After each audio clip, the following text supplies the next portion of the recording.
अगर आप लोग मुनावर फ़ारूकी को मास्टरमाइंड मानते हो तो मास्टरमाइंड मुनावर फ़ारूकी करके कमेंट ज़रूर कीजिए और जल्दी जल्दी मुझे इंस्टाग्राम पर भी फॉलो कर लीजिए। अब नील जो है कल रात को अभिषेक के कान भरने की कोशिश कर रहा था, वो भी मुनावर के खिलाफ, और अब मुनावर के पास आके अभिषेक के बारे में अच्छी अच्छी बातें बोल रहा है। डबल ढोल की बनता जा रहा है नील।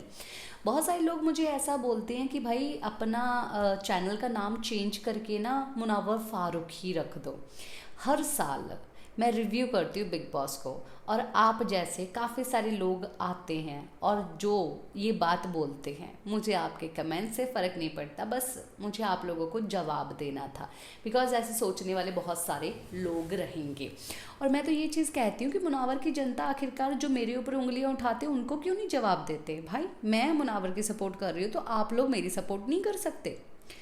अब रही बात मुनावर फ़ारूकी की, मुनावर को बहुत ही गुस्सा आया है अभिषेक के ऊपर, क्योंकि अभिषेक और विक्की जो है लड़ाई कर रहे हैं, जहाँ पर लड़ाई में जो है फुद्दू वाली बात सामने आई, जहाँ पर कुछ जस्टिफिकेशन जो है वो देने लग गया मुनावर को अभिषेक, वो भी चढ़ के, जहाँ पर अभिषेक की ये टोन जो है पसंद नहीं आई मुनावर को। मुनावर जो है बाहर गए, जहाँ पर वो बोलने लग गए कि भाई ऐसी ऐसी बात हुई थी दूसरे हफ्ते में, इसने कुछ बोला था कि वो ऐसे ही चढ़ता है, वो तो फुद्दू है, वो तो चला गया, आप ऐसे ही चढ़ाते हो विक्की भाई। ठीक है, मैं उसको पूछा कि क्या तूने ये बात बोली, वो मेरे ऊपर ही उल्टा चढ़ गया, ऐसे कैसे हो सकता है भाई। तो नील बोलता है रुक, तू आ मेरे पास बैठ, मैं तेरे को बताता हूँ। कल रात को ना मैंने बात की थी इसके साथ, ये ना तुझे लेके बहुत ज़्यादा पॉजेसिव हुआ है और बहुत ज़्यादा हर्ट हुआ है, और उसको लगता है कि विक्की ने ना तुझे उससे दूर कर दिया है।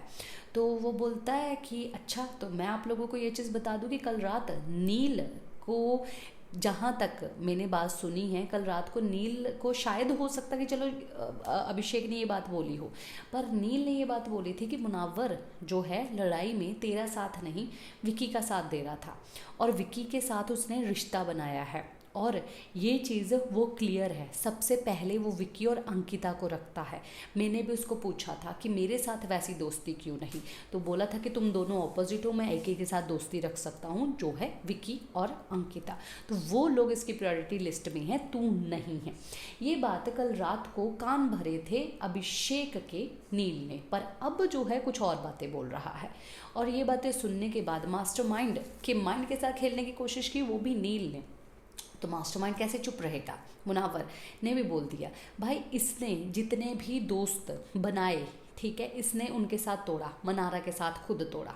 विक्की के साथ खुद तोड़ा, ठीक है, रिंकू जी के साथ बैठता था, उनके साथ भी अब बैठना बंद कर दिया है, तो फिर मैं क्या कर सकता हूँ जब आ ही नहीं रहा सामने से। और रही बात, रिंकू जी, मैं और ये बैठे थे, जहाँ पर रिंकू जी कुछ बात कर रही थी कि 26 बार ये और चीज़ें होंगी, 26 साल में ये चीज़ें होंगी, तो मैंने बोल दिया अच्छा जी, भविष्य भी आप देख सकती हैं। तो ये बोलने लग गया कि रिंकू जी आप समझाइए, समझाओ मत, यहाँ पर लोगों को ना समझ नहीं आता। तो मेरे को ये बात बोल रहा था क्योंकि वहाँ पर कोई और नहीं था, मैं ही बैठा था, तो मैंने उसको बोला कि भाई ऐसा क्यों बोल रहा है, तो बोल रहा कि मैं मजाक कर रहा हूँ। तो मैंने बस उसको यही बात बोला कि मजाक क्या है और टोंड क्या है मुझे अच्छे से पता है, ये बात बोल के मैं चुप हो गया। तो ये बात जैसे ही मुनावर ने नील को बोली तो नील की बोलती बंद हो गई। नील जो है अब कोई ऐसी डबल ढोल की गेम खेल रहा है जो कि अब एक्चुअली में सब लोग ही गेम खेल रहे हैं, और काफ़ी अलग माइंड गेम खेल रहे हैं, जिसको लगातार मैं आप तक पहुंचा रही हूँ। इसी के साथ मैं लेती हूँ इजाज़त, नमस्कार।